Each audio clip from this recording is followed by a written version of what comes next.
Today's exigencies in schedules have given rise for people to seek extra help in their homes and workforce. Now, what kind of dialogue should you be holding when you are embarking on a journey of anyone managing your life and your home? You might want to learn from the experiences of others in the community, of a society throwing up its different bizarre acts. Just how do you minimize the risk of employing unverified persons as domestic staff? My guest is passionate about that, and you want to check out with him some of his lists, his intention, and such personnel. You will meet him in a moment. You're watching On The Spot. My name is Blessing Abu. Welcome to the program.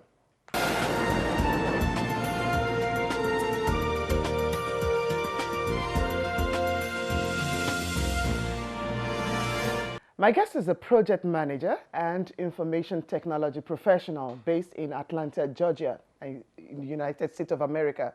With many years of experience, his outlook spans information technology, management, consultancy, project management, finance, entrepreneurship, and business development.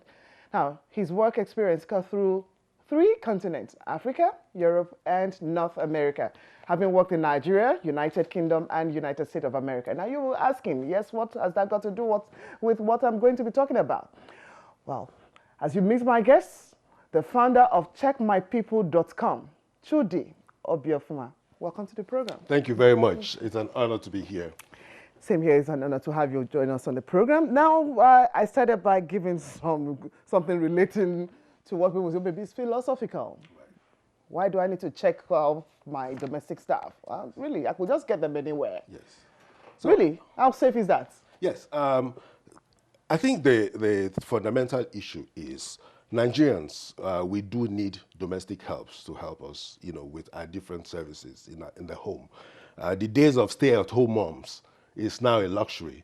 You have both the parents working, and that means that at least somebody has to be there to care for the children, somebody has to be there to drive the children to school, somebody has to be there to look after the general household.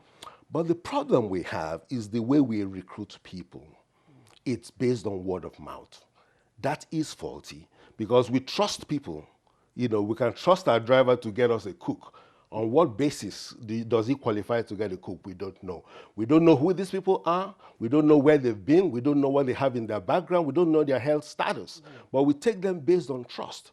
And by doing that, we face a great risk because we're bringing people into our homes who would know not where they've been or what they have in their history. So what we're trying to do with checkmypeople.com is to introduce the concept of online community policing. Now, this is different from the government community policing. Community policing is done by security agencies. That is an enforcement organization. What we're doing online community policing is information gathering. And who better to give you information than the people that have first-hand knowledge of the people that work for them? That is you and I. So, now, it's experience that people have unique numbers anywhere. Yes. And for a nation that we have issue with data, though NIMC is already working in that direction alongside other agencies that are supposed to have the documentation for all Nigerians. And in our midst, we have foreigners as well as other people from other parts of the world working in Nigeria. Sometimes you just, okay, I'll prefer a Togolese cook and all of this. So how does the profiling help? Yes. Thanks to the government, we have the national identity number.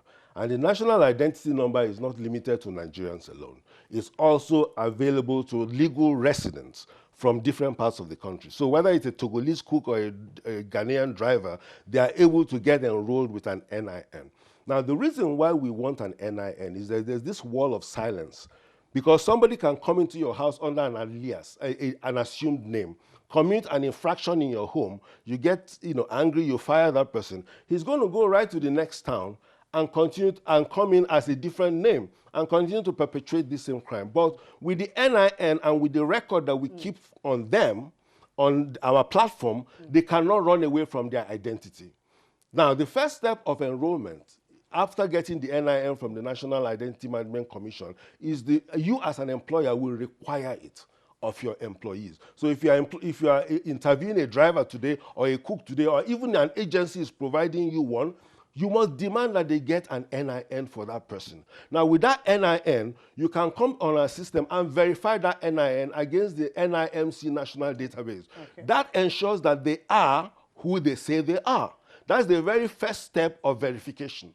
Now, after that, now you can begin to put in other information on them. You can put it, you upload their picture, you upload their address, the guarantors, where they've worked before, and all that, and that information is there. And you do assessments on them. If somebody's been good to you, they will have a very good record. If somebody's been bad to you, they will have a bad record. Now, guess what? They cannot run away from your home to another place because the new employer is going to ask for their NIN. And when they put that NIN in our system, all the assessments that have been done by prior employers of that person will show up. So if it's been good, you will never employ him. If it's been, if it's been good, you will employ him. If it's been bad, he will never be employed again, so especially if he's a criminal. Okay, which is something very critical now to look into. So your checkmypeople.com is in collaboration with NIMC? Yes, we have a verification license under NIMC. We're able to do identity verification. We've been issued a license to do that. So now our system, through a secure tunnel, if you're able to go in onto our system, www.checkmypeople.com, and put in somebody's NIN, and it will go straight to the NIMC database and fetch the information, minimal information. We don't keep enough information for it to be injurious to the person, but we keep enough for you to be able to say and certain that this person is who they say they are. That is the very first step. Okay, now another worrisome issue, because I know, yes, there's a very clean access to actually look into, like you said, to know who this person say he or she is. Yes. We have a recruitment process whereby, somebody, I'm going to so-so village, I'm going to so-so community to just get someone. Or like you said, maybe it's my cook. Right. Say, I'm looking for a driver. Oh, I know somebody who knows how to drive. Yeah. And sometimes, if it's the other way around, perhaps you're looking for a cook or just somebody to come clean your house, stay with you. You find underage, either girls or boys, being forced into this labor, not even knowing this is what they're coming to town to do. How will what you're trying to get checkmypeople.com step into that, and how do they address such issues? In fact, we're having communication with NAPTIP right now. Great. And NAPTIP is saying that our platform should help them ensure that trafficked people are not recruited to work in homes. So now, if you put in somebody's NIN, the date of birth will show. So you yourself would know that this person is underage. The law, ignorance is not an excuse under the law. You cannot say you did not know that this person was 12 years old when he came to you because she looked 21. You are supposed to verify their NIN, and the data they have on that person will show their true age. So you are not supposed to recruit underage persons. Now, additionally, if you now, beyond the verification of the NIN, and you begin to look at the record of that person from the past, you might see that this person is being looked for by the parents. Maybe this person has been trafficked. By being able to search our database and looking at what somebody has said about this child or about this person in the past, you protect yourself. Because now you don't want to assume a risk knowingly. Because if they say that this child is missing, or this child is being trafficked, or this child is, slave trade or whatever it is, you have a responsibility to report to the authorities. Call NAPTIP. So that's why we call it a community. Our hashtag is Be My Sister's Keeper. Be My Brother's Keeper. Because everybody is doing their bits based on the interaction that they are having. And if we have 1 million people, at minimum, you can imagine the amount of data that we would have. This complements the effort of the government very, very much. Because look, if the value proposition we have is this. If somebody comes to my house and I have enough information on that person, and the person steals from me, I have enough information to hand over to the police for easy apprehension. The second proposition is that if you know that if you are bad to me and I put a bad record on you, you are likely to be unemployable in future. You are incentivized to be good by me. Also, if you know that you are an agency and you are sending people thieves to their homes, and they come in there and they report it, and you have a record that says your star rating is 1 on Check My People, you have to explain to people why your star rating is 1. Nobody will do business with you. So it introduces accountability on all levels. Accountability on the part of the employee, accountability on the part of the employment agencies, to make sure that they are putting forth their best foot. Because now what we're trying to do is take away this wall of silence between parents, between households. Because now people will say, oh, let's just sweep it under the carpet and let this person go.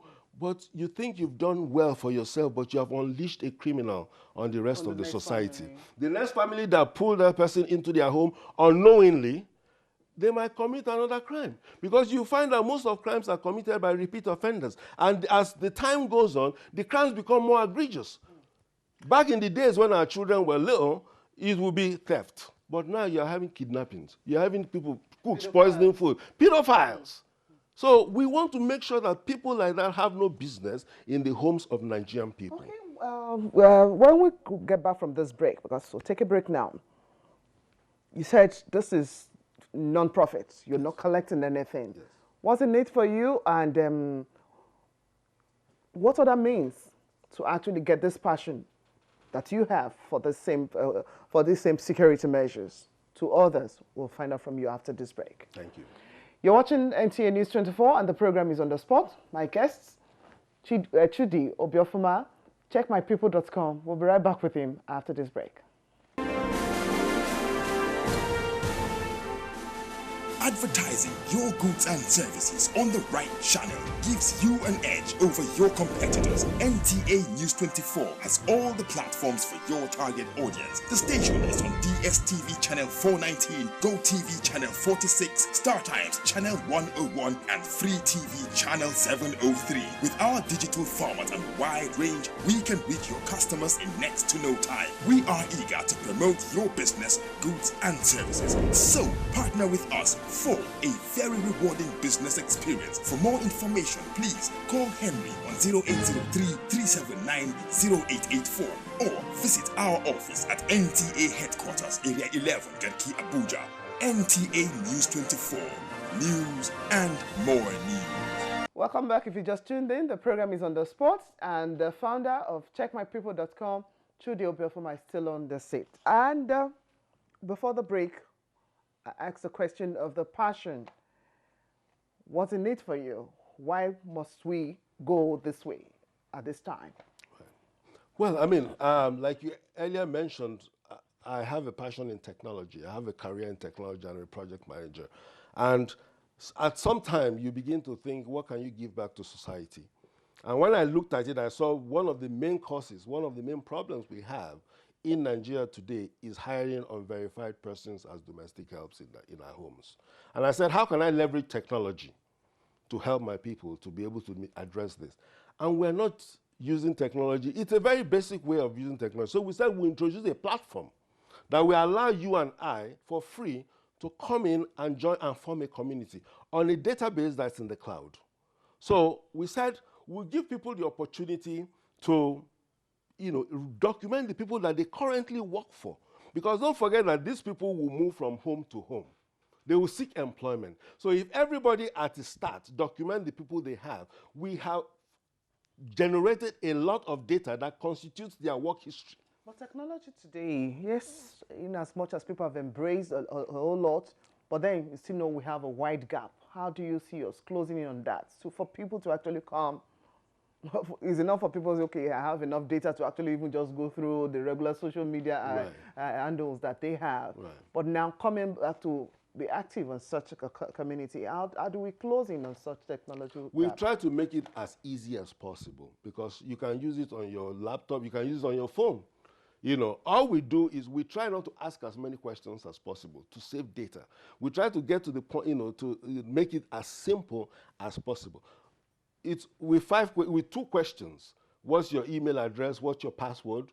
you become a member. We just validate you. We want to use that to make sure that we don't have fictitious people coming to our system to put wrong data. So we have to do that. That's a necessary Because that's thing. another challenge. That's another challenge. We have overcome that by making sure we verify everybody that's coming to register on our system. Once you register on our system, you add your employer. To add the employer, you just put the NIN. That's all you need.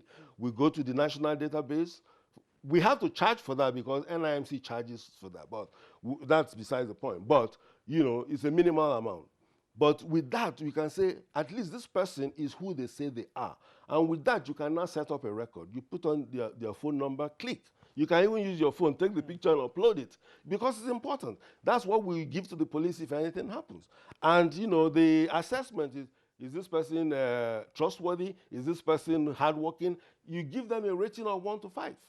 So we made it as easy as possible. Now, there are some people who are not computer literate. We understand that. And we're making provisions to set up kiosks where people can go in and say, I want you to register my people. Because look, it's not only limited to corporations. The lady that sells food by the store, she has a sales girl. She has a cashier who is handling her money. So it's important for you to document that person as well because look, you don't want to be exposed to that person. You know, there are instances of people who have been abused by this. And it hurts me to know that the children are involved in this. And we have a responsibility. We say to keep our children safe is a task that we must do. It's work that we must do. Of late, especially our children. I tell you, there's some analogy that we have. A lot of people, when they are going to work, they lock up their jewelry. They lock up their room. But they take their child and they give to their driver who they just recruited last week. And they know absolutely nothing about this driver. And they feel safe? I don't think they should. Because where lies your priority? Our children are the most important thing, the people in our lives. So we have to take the time to do the due diligence. We're not saying everybody is a thief. We're not saying everybody is bad. We say trust, but verify. So trust but verify means that I trust you. I mean, and it's not. It could be a good thing for you if you're a driver and you are very diligent, and you are working very well, and your boss likes you and is giving you good record.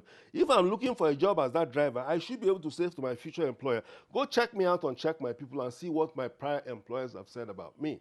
And if it's good, you see that for you same way. Referees. Thank you. So we don't actually have to now begin to look for referees. You can say, go to Check My People. And the thing that we have is that every employer that I've worked with must have a record on me. Let's paint some very grave situations we've seen in recent past, or even not too long ago. We heard of a family in Lagos. There had been a mother and another grandmother were both murdered. And also there was a chief in Lagos. Can you go on to paint some of these? In fact, let us start with the chief, the chairman of a major organization. He had just recruited a cook. Within 2 weeks, he trusted that cook. And within 2 weeks, he was dead. There was the case of the family that 3 of their children were kidnapped. How did that happen?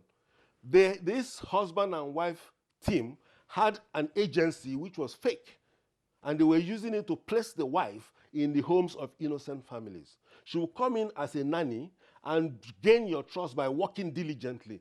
Then you can now leave your children with her and go to work. Then she will kidnap them. She kidnapped 3 children from one family and demanded 13 million. It was a very popular case in Nigeria. Now, the sad thing about that was the second family that it happened to. It happened to the first family, but they killed the case. They said, well, as far as we got our children back, let her go. Perhaps even this one too. Perhaps, and if they had kept a record on her, she wouldn't have been able to do it in the other home. The other case you're talking about that happened at Ogulano Drive was an 89-year-old woman and a 38-year-old daughter that were murdered. And the guy attempted to burn the building. It was later that they found out that this guy was wanted in Ibadan. He had done the same thing to a 90-year-old man. So this wall of silence that we have is what is letting these people perpetuate these crimes. We Check My People, we have record. Once you have a record, it stays with you forever. And anybody who is a member of that community can use your NIN, search your record, and find out what you have in your past. And I trust you, no Nigerian, with bringing a criminal, if they know it's a criminal, into their homes. So back to what is very key for you now, for people to actually have this NIN identification. Yes. And we know so many people still are not captured. Yes. So, and that is a great concern for even the agency that is involved as well. Right. So how do we push this? Because elsewhere in the world, these are just easy things to actually do and get people on even as soon as you're coming to a particular location. Well, I don't speak for NIMC, but I can vouch for what they are doing. They are doubling their effort to enroll people. 40 million people have been enrolled with national identity number right now. In fact, we just had a press conference last night, 2 days ago at Sheraton in Lagos, where they were represented. And they were telling people, they were promising people that they are doubling effort to ensure that Nigerians are going to be enrolled. Yes, there are issues with, the volume that is coming, because now you'll find that NIN is now a requirement for passport renewal. NIN might soon be a requirement for you to take your JAM. So the volume has increased, but they are up to the task. They are working towards it. We recognize that we have to work with them, and we can assure you that in due time, they will live up to the responsibility of enrolling Nigerians. What other drawbacks do you see with this? I know your passion is strong for you to actually start, plugging here and there. What other drawbacks do you see? I think there's a perception among that I need to correct for the public. You do not need the national identity card to enroll on our system. It's just like the US Social Security number. It is the number that is important. And if you go to NIMC and any of the enrollment centers, you get the number instantaneously after your biometrics have been taken. So people should stop stressing about the card. Because what I hear people stressing about is, I don't have the card. No, we don't really care about the card. It's the number that's important. And once that number is assigned to you, it remains with you forever. So for those that have joined the community, how widespread are they? North, south, east, and west? What number do you have now? What we're seeing, it's following the concentration of professionals. Lagos, Abuja, maybe Port Harcourt.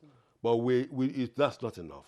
We want to spread it around Nigeria. Especially where some of these people come from. Yes. Go to the rural populace to actually pick this people. Absolutely, because it defeats the purpose. That is the advantage we have over regular background checking agencies. You can't sit in your office and do background check. You can't sit in your office and know what is happening in every nook and cranny of Nigeria. But what we are doing with online community policing, we are recruiting the entire Nigerians to be the eyes and ears of the community. So you and I, wherever you are, whether you're in Yola, whether in Makurdi, whether in Lagos, you have a responsibility to pick up your phone, go to checkmypeople.com, verify the person, and register them. So if the person commits a crime in Yola and think that by showing up in Enugu, nobody will know, guess what? If I pull your NIN, I'll see what you did in Yola. So that is the crux. That is our key competitive advantage. Enrolling and labeling everybody to be the eye and ear for Nigerians. It's an information gathering platform. Not only are we using the database, we are also on social media. If you go to Check My People on Instagram, on Facebook, on Twitter, we are there. Because in fact, people have come to us to say, please, this lady just stole from me. This lady just did this to me. Could you put this person on? And if we verify and there's a police report, don't come to us and say we should post somebody without a police report or a court record, because we have to have documentary evidence to show that that person actually committed that crime before we would publish them. So people will not be witch hunted for exactly. So people, I must sound a note of warning. Don't get angry with your staff and say they are criminals if they are not, because you are liable. If you say somebody is a criminal, we allow you to upload documentation. Either you have a court judgment against that person, or you have a police report against that person that says this person is wanted. Do not just make fictitious claims. Now, the other thing that we are also talking about is, people have asked us, why is it that you are protecting the employers? What about the employees? There are a lot of people who have been abused by their employers. So what we've done, which we are going to present to NAPTIP at some point, is we've allowed people to report abuse. So employees who can actually report abuse. So if you see a child who has marks all over, you can say, you know what, who did this to you? I want to take it, and you can upload that information on our system. NAPTIP will get hold of that information. They will investigate that information, and if they find it credible, they will recommend that information for prosecution. Safety net for everyone. Safety net for everyone. All right. Chudi Obifuma, thank you very much for coming Thank on the you. program. I can speak about this all day. I just can imagine, but I must go now. Yes, thank you. And that's it on the spot for this week. I've been with the founder of checkmypeople.com, Chudi Obifuma. It was really great having him here, and also to look into that aspect. Say trust, but verify. Yes. So that is what it should be. Okay, until next time, when we'll come your way again with another interesting guest on the program, on the spot. Remain blessed. My name is Blessing Abu. Goodbye.